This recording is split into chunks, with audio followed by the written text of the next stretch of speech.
으려면. It is used when someone wants to do something, a condition must be met. Structure is take the verb stem and add ryomen or uryomen. Verb stem ends with vowel, use ryomen, and with consonants, use uryomen. For example, khada becomes kharyomen and mogda becomes mogryomen.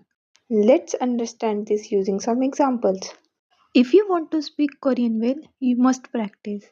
한국어를 잘 하려면 연습해야 해요.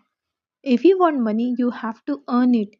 돈을 벌려면 일해야 해요. If you want to be healthy, you must exercise. 건강하려면 운동해야 해요. If you don't want to get sick, please rest. 안 아프면 쉬세요. If you want to buy a bag, you need money.